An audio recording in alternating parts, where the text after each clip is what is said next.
Fantasy news must flow. Ooh, welcome everybody to another episode of Fantasy Schnooze. I am your disheveled goblin host Daniel Green, and today we are going to be jumping on into a topic that I originally was going to be talking about due to a news story, but with how that's evolved, I would rather just kind of get into the concept of reviewer spaces as a whole. For those of you who are not aware, reviewer spaces within BookTube, Book Talk are this idea that as a reviewer, an author should not step into your space and try and disagree with you. And in a large way, I do agree. Authors should not be interacting with reviewers a lot of the time, and there should be some form of barrier for reviewers to be protected, no matter what their opinions are, as long as they're within reason, on an author's work. The problem that arises this idea for me is that it gets taken too far. I think it has reached a point where we are seeing many authors afraid to speak out on anything said about their books, and that can lead to situations spiraling out of control. Reviewer spaces, I respect and absolutely should exist, but they should not be used as an excuse to eliminate all dialogue between author and a reviewer. And if a reviewer makes it known that they are willing to have dialogue with authors, I think that conversation should be encouraged, though it does need to depend reviewer to reviewer, and the onus is on the author, the responsibility to approach that situation respectfully. The reason I have issues with this is I do see powerful voices in this space, important people saying there should be zero dialogue, none, back and forth between reviewer and author, and I think that goes incredibly too far. Not only because in nearly every other medium of media we do see some form of conversation going on, but there exists, in my opinion, a lack of accountability within the reviewer space as well. Yes, authors need to watch how they behave, and there are authors, bad actors, a small minority in my opinion,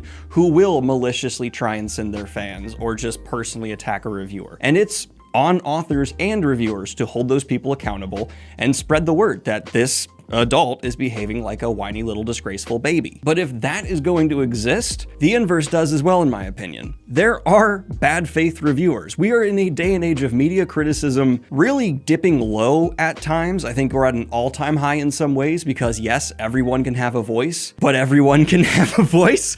And the way this situation is being handled, it feels like authors are being stripped of any way to combat a narrative about their book that might be entirely untrue or generated in bad faith and then spread by an audience where, yes, there is a fear of an author sending their audience after you, but what about the other way around? Authors, of course, live in fear of having some influencer reviewer's audience sent after them, and they often have a more engaged and larger following. Most authors are not like Sanderson. They don't have gargantuan followings on social media platforms where they can handle a larger situation like that and quickly get word to spread. Basically, what I'm trying to get at here is reviewer spaces are important, and I think we absolutely should hold bad acting authors accountable when they behave so poorly. But the barrier should be porous to an extent. I think that is something that really does need to be discussed and needs to be considered situation to situation. This isn't even something that Kayla and I agree on. I think it should be far more porous than she does. But I think we can all agree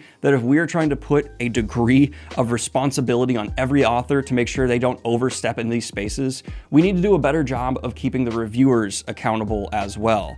And if someone is stepping in with very overtly bad faith criticism or spreading personal attacks on an author, we, as an audience for that person, should work to correct them, because it is a two-way street. This is a discussion by its very nature. It's not something that has, I think, an objectively correct opinion.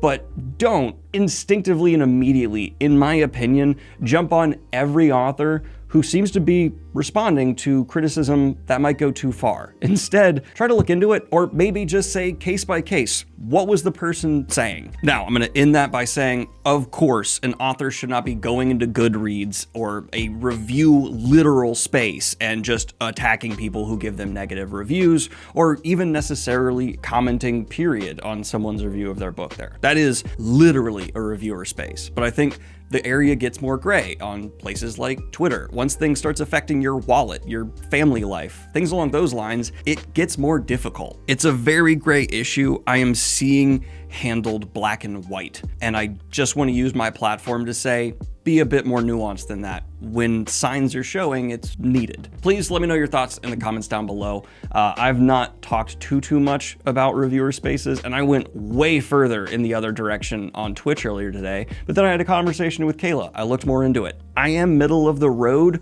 but it's one that I think is being turned far too far in one direction right now. Now, as I'm approaching my 30s, I'm perfectly aware that it's normal for me to be concerned about taking care of my scalp, hairline, and general hair health. And thankfully, I'm aware of some kind of product that might be able to help. Their treatments have been proven to be 90% effective to increase hair growth by 35% in the first 6 months. They've helped over 1 million men keep their hair, with over 4,500 5-star reviews. The before and after photos from real customers speak for themselves.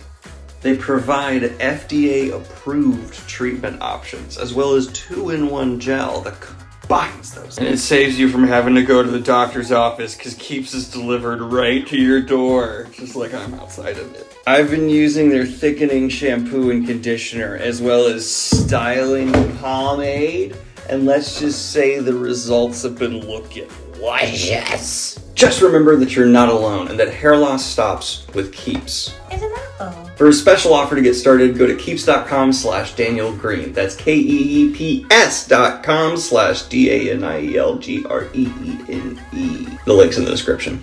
But without any further ado, we're going to shift away from today's Daniel on a soapbox beginning and instead talk about some delightful cover reveals. And the first one is going to be my favorite of the day, and this is from author Rachel Aaron.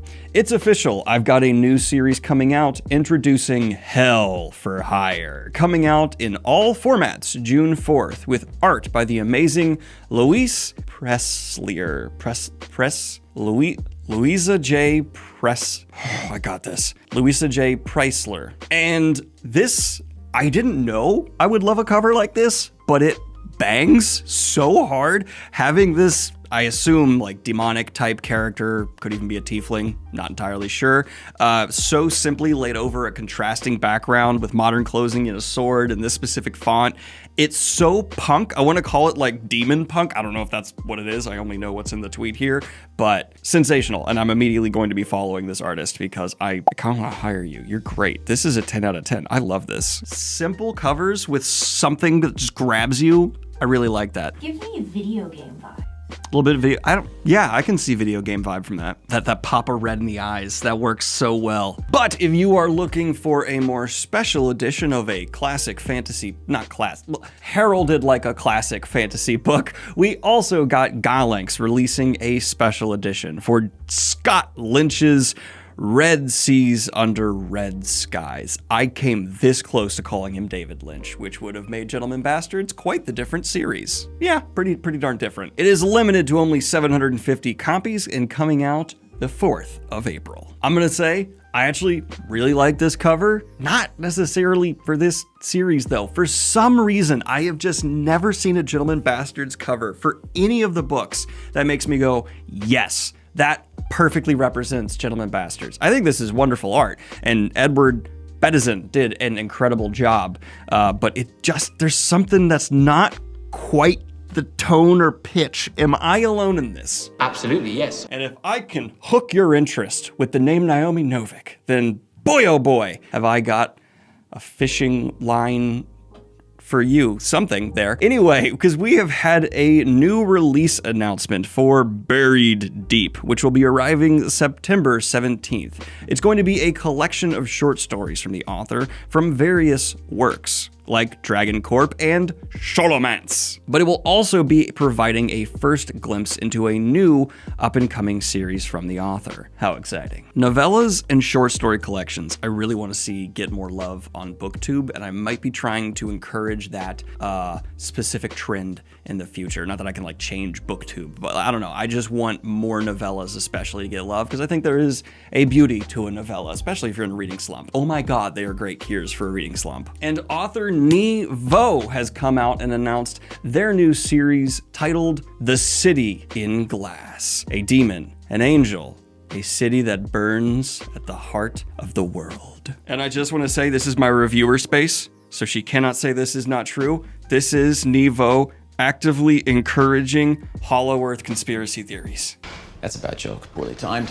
Tor Publishing Group is thrilled to announce that editor Roxy Chen has acquired Word English rights to Hugo Award winner Nghi Vo's next novella, The City in Glass. Pitched as This Is How You Lose the Time War meets Good Omens. And I just saw Kayla just explode with excitement about that comparison. I want to make a whole video about comp titles in marketing, because I think it can be done so well, and then it can be, it's Game of Thrones, please fucking buy it. Do you actually have like a list? Yeah. I will make a video about that. Okay. All right. The demon, Vitrine, immortal, powerful, and capricious, loves the dazzling city of Azrael. She has mothered, married, and maddened the city and its people for generations, and built into it a place of joy and desire, revelry and riot. And then the angels come, and the city falls. I just real quick. Oh, that is a hell of a way to pitch a book. That's not even the full thing. If you want to read it, description, right in the description. Click description link. It's below the like button. Please like the video. I don't know if I can sustain this career if you don't.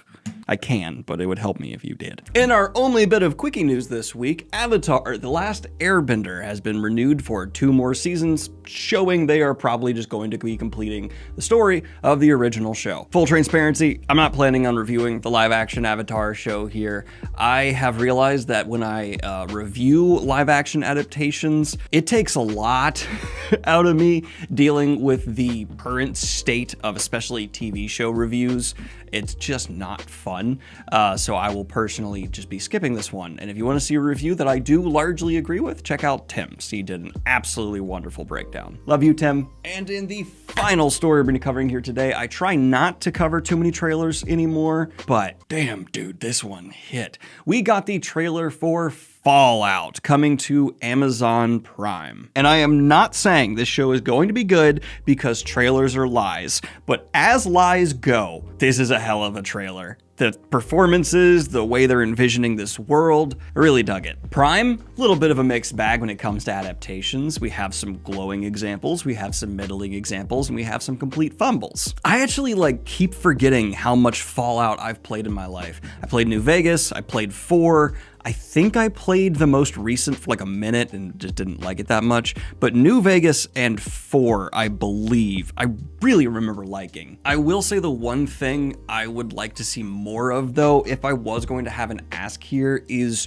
dirty up the frame more. This seems to be something that Amazon is guilty of in a lot of their adaptations, and back before I knew a little bit more what I was talking about, I thought it was just the cameras they were using, but it's a combination of a lot. Amazon tends to go for a very clean look, and that is the most apparent in Rings of Power and Wheel of Time. And sure, there's some scenes in those shows where they literally dirty up the lens, but I'm talking about in terms of an overall look, taking that more grungy feel to it and continuing it throughout, whether it's in lighting choices, camera, all of it coming together just to have that dirtier look. If you want an example of what I'm talking about, I recently rewatched Children of Men, and that movie has a dirty lens from beginning to start, and just how it's trying to package this world for you. Again, I'm not talking about literally rubbing Vaseline on the lens like they used to do in Star Trek, but I'm just a whole philosophy, a mentality. And I feel like of all the franchises that Amazon is adapting, Fallout demands it the most. It's literally the post-apocalypse Fallout. But aside from that, this really interested me. I will be watching Fallout and possibly reviewing it here on the channel. I don't know if the mood strikes me. It's very just whatever strikes me is what the content you get. This is a weird vibe for fantasy news. Anyway, we're gonna be having our merch launch this week on Friday, and the title of this merch design is going to be For the Horde! For the Horde! Kayla has come up with a bunch of designs. Are they seeing them on screen right now, Kayla? Yeah. And if you are wanting to pick up one of these to show your goblin pride, you'll be able to pick one up on Friday. And of course, patrons will be getting 20% off for the first 4 days, and everyone else who purchases in the first 4 days will be getting 10% off automatically. But patrons, don't forget to use your code. Yeah, Check out the code. Patrons, every now and then, some people sign up like, oh, I can't wait to get the merch. And then you don't use the code. Use the code. And today's Indie Pub promo is Smoggers by Alan Harber, pitched as a debut road fantasy / magical realism ebook. As a Smogger, Victor has the ability to control truck exhaust as a weapon. With his daughter as his truck driver, they get paid to do odd jobs. Their latest job has them transporting another Smogger who happens to be a criminal. During the job, they are tracked down by a group who want to take the criminal for their own ends. Check it out in the links down below. Truck exhaust? Woo woo! But this has just been your latest episode of Fantasy Schnoz. Like and subscribe if you have not already. Hit the Patreon if you want to support what I do here. And have a good one, y'all. Bees.